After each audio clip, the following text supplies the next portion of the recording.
it's a subjective thing, right, in Christianity, and not the whole of Christianity. It's a belief or in a certain representation based on certain Bible passages and how you interpret them, right? Like number one, namely Thessalonians 4:16 to 17 and Corinthians 15 to 51 to 52. Right. Then if you read literal view, there's a literal view that's by certain sects like the apostolics that literally believe in it, right? Then there's symbolic belief. Now the Catholic Church and the other Orthodox churches and the Protestants believe the rapture verses describe the general resurrection at Christ's second coming, not separate event. They don't believe it's a separate event, right? The apostolics believe it is a separate event, right? The Orthodox believe it's not separate from the resurrection, right, of Christ or the second coming of Christ. Okay, which is quite interesting. In the spiritual side of things, maybe the way I would see it, it's viewed as a rapture symbolic of the soul's ongoing transformation, being lifted into divine union, not necessarily a physical event. Okay, it's about consciousness, expanding your consciousness. It's the rapture is symbolic of the soul's ongoing transformation or evolution, being lifted into the divine union with divine love, not necessarily a physical event. You see, again, it's all about your worldview. Again, this is what I believe is subjective to me. What you believe is subjective to you, right? It can only be objective when it can be proven scientifically in this world. That's how we really see things, okay? But remember that spirituality is objective, it's not objective, because in most cases it's, but now we are matching science and spirituality with quantum physics that also gives you some answers to some beliefs that spiritual minded people have. Certain beliefs can also be proven with quantum physics as well. Right now, it becomes moves out of the sphere of being subjective to a sphere of being objective truth. There's evidence around it, right?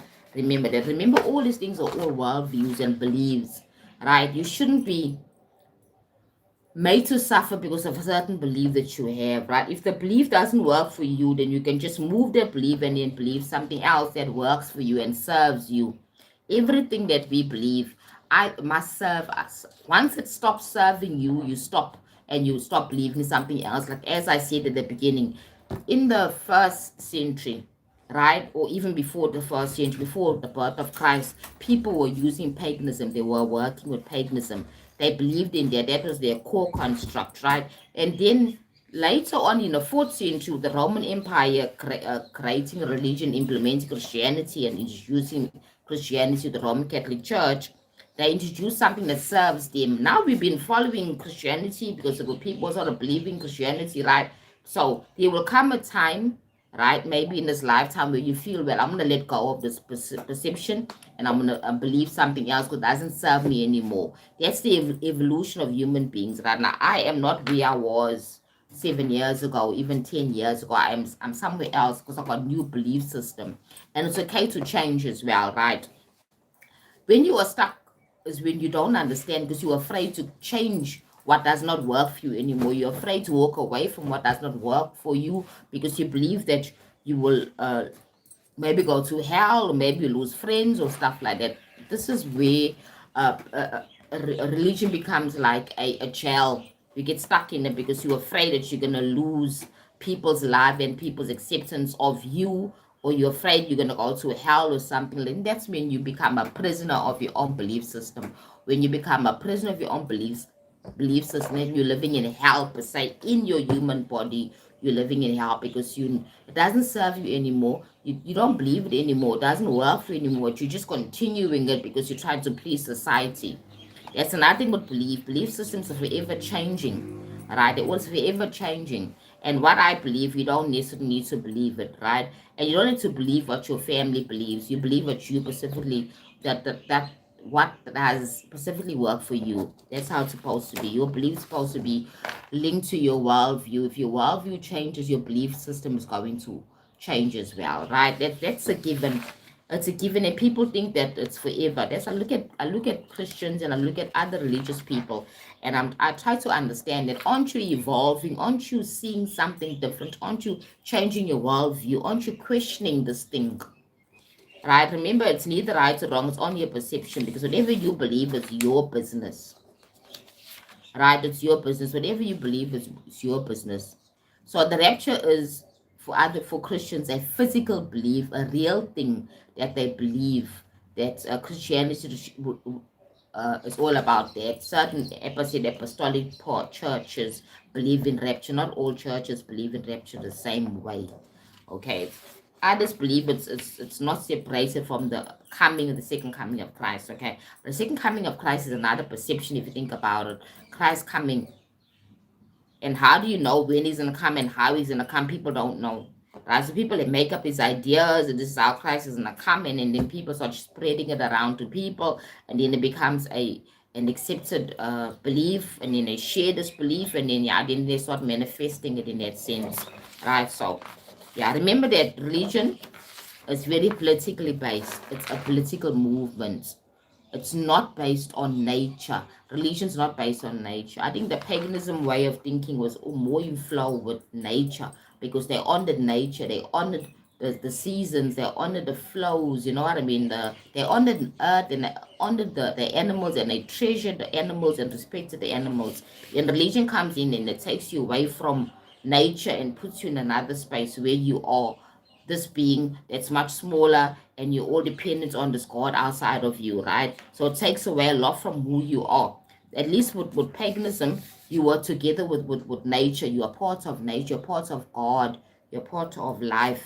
Okay, you knew exactly why things were happening and when things were happening, because you could see the seasons change, and you knew, well, now it's time for hibernation. Then in summer and spring, it's time for new beginnings, new renewal. Even me too, in my mind, I start thinking of new things because I'm part of nature. You understand? I understand there's death and there's life. It's a flow. Then the religion came in and it became something else. Then we started saying that we are above nature, we are the gods, we must control the animals, we must now uh, commercialize them because we are masters of them. See, not taking away from the oneness and the all, the unity, taking away from the unity and the oneness. That's the shadow part of religion. Remember, I said that everything has a shadow and a light. Everything has a good and a bad. It depends, right? Everything has a good and a bad. Not everything is bad. So religion itself is not necessarily bad, right? However, it has a light and it has a darkness. It has a shadow and it has a light. You decide on how you want to live your life, because all things are permissible here, right? It's a freedom of choice. It's a freedom of choice. So whoever wants to believe in the rapture, let them believe it if it serves them, if it serves their consciousness at this time. And that might even change, because things are forever changing. That might even change. You understand? It's forever changing, right? I hope you guys are well. If you not have not been subscribed to me as yet, go ahead and subscribe to my channel. My channel is all about spirituality and wellness, and manifesting your best life. Remember, your religion is your worldview, so it creates your life. Okay, your spirituality is your worldview, so it creates your life. Everything. That's what I'm speaking about. Concept like the rapture, because it's part of spirituality, it's part of religion. There's people that are spiritual see it differently, people that are religious see it differently, right? But it's all part of what you believe that actually creates your own reality. And whatever serves you, as Bashar says, if it serves you, then it's fine. Ask yourself, how does it serve me? If I'm not happy in this thing, then it's not serving me. Then why am I following this path? Why am I following this ideology? Because I'm not happy here. I'm not feeling good in myself with this practice that I'm practicing. Remember that spirituality is a lifestyle, and so is religion. Is also a lifestyle. If you look at if like the Islamic way of living is a lifestyle, not so much in Christianity, because Christians are more like lukewarm. They don't really live it to a point whereby you can see it in their culture, in the expression, everything. Okay, that's the thing about these different philosophies, right? Remember that everything that you decide to do, understand where it's coming from, get the history, understand where it's coming from, so that you can make a clear decision that's right for you. When you understand what is this about, what is Christianity about, what is religion about, what is Islamic about, what is what Thaiism is about, with so many different religions and philosophies. What about Buddhism? What Buddhism is about? When you go into the history and understand it clearly, don't be pushed by other people telling you to be saved and you need to give your life to Christ. To do that, you must do that. No, don't be forced to do something. Do things according to clear understanding. Get the information and then make the decision with a clear ideology. That's why I started with the history of religion. I just briefly went over the history of religion slightly, just briefly, as I started my life today. Because everything begins, it has a root.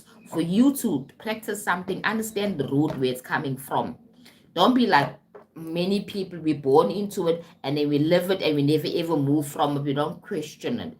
And now you manifest in your life according to the philosophy that you are following, but you don't understand the philosophy. You don't understand what it means. You're not asking your higher self. You're not asking yourself, is it true for me? Is it true to me what I am practicing, what I believe? You don't be driven, right? Don't be lukewarm, as I say in Christian. The Christians say, don't be lukewarm. Understand what you're putting yourself into always, right? So have a great day, right? And happy Heritage Day for those that are South African and are watching this live. Happy Heritage Day, and I hope that this day will bring you a lot of peace and wellness, okay? And remember that you believe what you choose to believe. Don't be pushed by other people. Go do the research first, then you get to believe it. Don't be pushed by fear. There's nothing to fear here, nothing at all, okay? Have a great day, guys, and yeah, enjoy yourself today. Enjoy the rest of the day.